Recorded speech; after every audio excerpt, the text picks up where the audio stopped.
our first Unleashed bonus episode. I am so excited to try this out. So, what is Unleashed, you ask?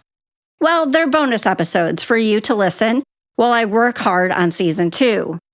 I decided to call these episodes Unleashed because I'm going off script. I'm going to cover one case each episode, and it'll be from a very high level. I am not going to do deep dives into each case. Unleashed will not have a regular scheduled release date, but I will make sure to give you a heads up when one is on its way.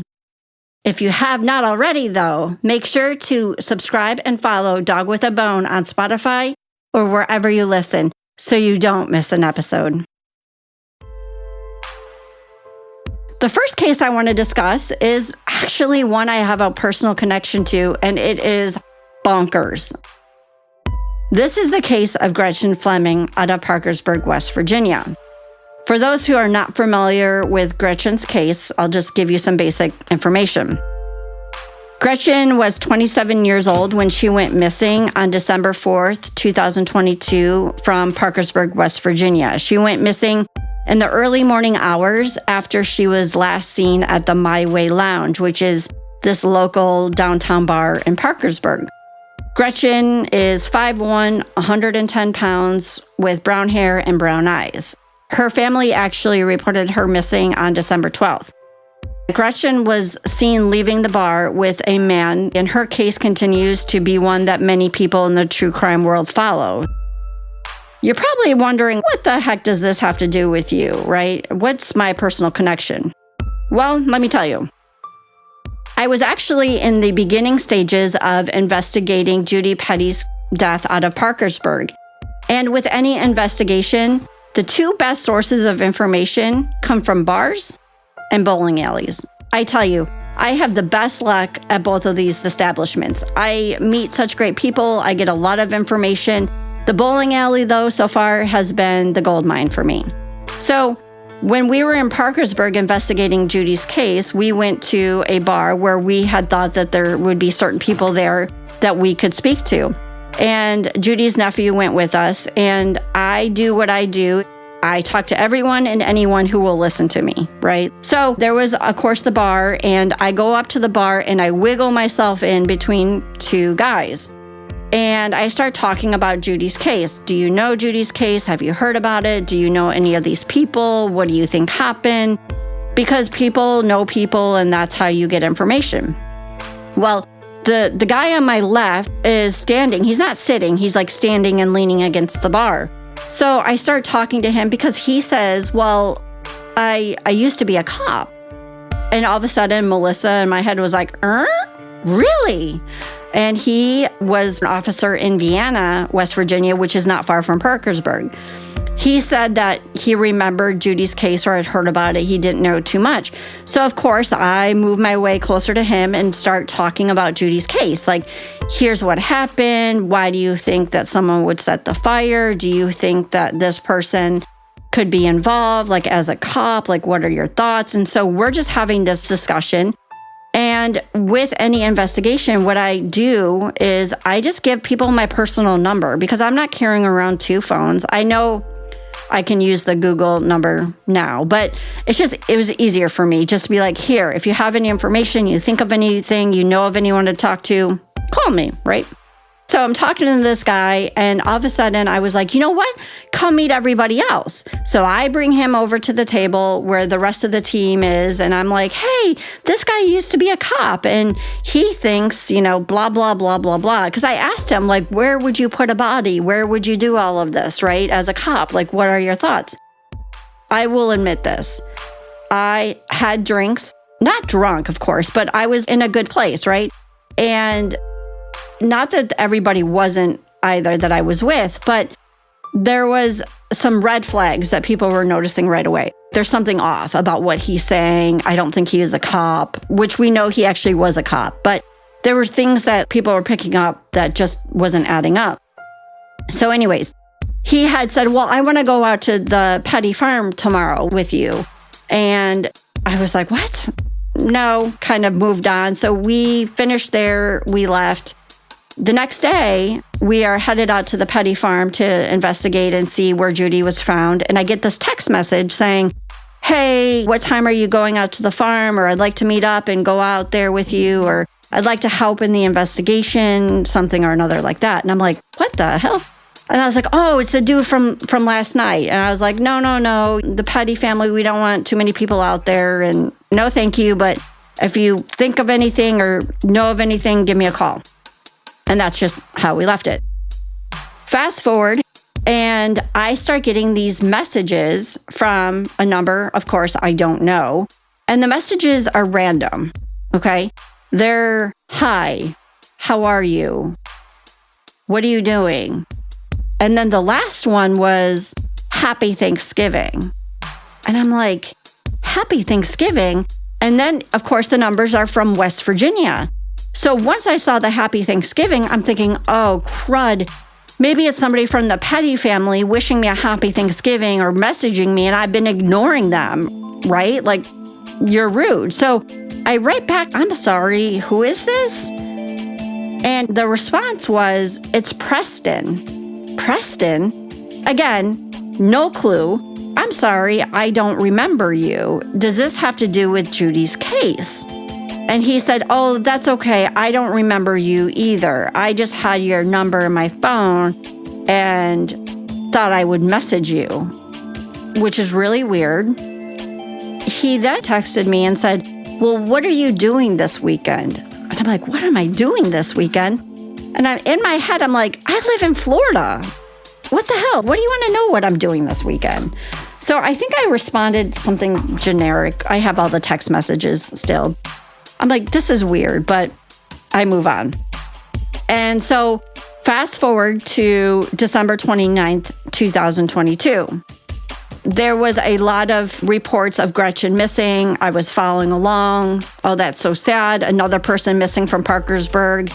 Then on December 29th, I watched WTAP, which is the news station out of Parkersburg. Even though obviously I live in Florida, WTAP has been amazing to me.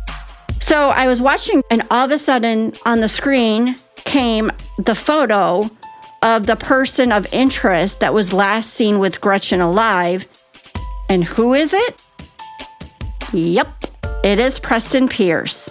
I literally dropped the clothes I was folding. My face went white, pure panic, because I'm like, holy crap. He was just asking me that week what I was doing when she went missing. His text to me just said, what are you doing this weekend? Was on that Wednesday. And I'm like, oh my God. Like, I didn't know, like, holy crap. This is the guy from the bar. This is the guy who's been texting me. Pure panic mode, right? He asked what I was doing. Gretchen's 5'1", I'm 5'2". She has brown hair. I have brown hair. You know, all of a sudden the comparisons. Gretchen, by the way, is beautiful. There's really no comparison. But in my head, I'm like, I'm 5'2", I have brown hair, you know, but blue eyes. She has brown eyes. That spiraling happens. So I was like, holy Toledo, I've got to let Doug know. So Doug is the investigator that I was working with on Judy's case. And obviously, Doug works for the prosecuting attorney in Parkersburg. So I was like, oh my God, Doug, this guy's been texting me. He's been texting me. I have his texts. He's asked me what I was doing that weekend, and then she goes missing. Like, holy cow, what do you want me to do? What can I do to help? Because once I got out of the shock mode, I went into the dog with a bone mode. Okay, I'm going to find Gretchen. I'm going to get this guy to tell me where Gretchen is. It's crazy, but that's just me. So I told Doug, I'm going to text him back because I don't know if he remembers I live in Florida. So I may not know that he is listed as a person of interest in Gretchen's case. So maybe I can get him to start talking. So I text and I'm like, hey, what's going on? I live in Florida and it's nice out. And I just like start texting. And I call him and no response. I'm like, great. Now the dude goes silent. Well, turns out, this is the funny part. I'm like, Doug, he's not responding. He's not answering his phone. I'm like, what's going on? And Doug's like, Melissa, the cops have his phone. I was like, oh. I'm like, you should have told me that before I started. So The poor cops, whoever turned on Preston's phone, if it was turned off, all of a sudden are getting all these texts from this woman like, hey, can we talk? What's going on? They're probably like, lady, do you know that this guy is listed now as a person of interest, right? So I'm like, okay, what can I do to help find Gretchen? I was doing everything I could to see how I could help. Preston lost his jobs, he homeless, he living on the streets, all these things because everybody knows his name in Parkersburg and surrounding areas. I think he even moved out of town and then came back. So it was such a weird feeling because I can think back to that exact moment when I can see us like above and I can see myself standing next to him and he wasn't sitting at the bar, which is fine. He was like leaning against the bar, but where his location was at the end of the bar facing the whole bar. So he could see the door and he can see everybody within the bar. And I really think he was stalking. He was watching everybody and particularly the women. So some things to know about Preston is that he was a cop. And that's a very, very scary thought. He no longer is a cop due to multiple things, but he knows how to get away with a crime, right? As we talked about with Bernie's case, we again have another officer who was abusing his power and also most likely has something to do with Gretchen's death. I mean, let's be honest here. Gretchen is not alive. The FBI actually was just searching Preston's house again this past week. The thought is that something happened at Preston's house because we believe that he took her back to his house. And what happened next obviously isn't good. And then they're still trying to find her. So what's crazy though, as I said, was I can see me standing next to him. And even 2 years later, I can still smell him. I don't know if that makes any sense. It's like this image in my head and I can see me standing there and his aura, there was something there that I just couldn't put my finger on. And it's weird. I can still see it and kind of feel it. And it's very disturbing to me if I really sit and think about it. And I have to say that this is why it's extremely, extremely important that men and ladies, that we look out for each other in situations that just don't seem right. Because thankfully, I was with a group of people that would obviously never let anything happen to me. When I'm investigating, I'm in full Melissa mode. I am focused, I socialize, I have drinks. I have this weird way of the way I investigate, and I am thankful when people allow me to do that and watch for me. Because there's something about the way I can get information, and I'm glad that I have people that look out for me while I do what I need to do. So I'm like, okay, I'm going to solve Gretchen's case too. Let's find her. And I wish that I was able to help with some searches. So one of the searches was actually scheduled for the day that I was already in Parkersburg and had put on and developed and put this meet and greet and raffle together to help increase Judy's reward fund, which it did very, very well. Lots of people from the community donated, businesses donated, the news showed up, Parkersburg News and WTAP showed up. That was actually the same day and time of Gretchen's search. So I was sad of not being able to do that.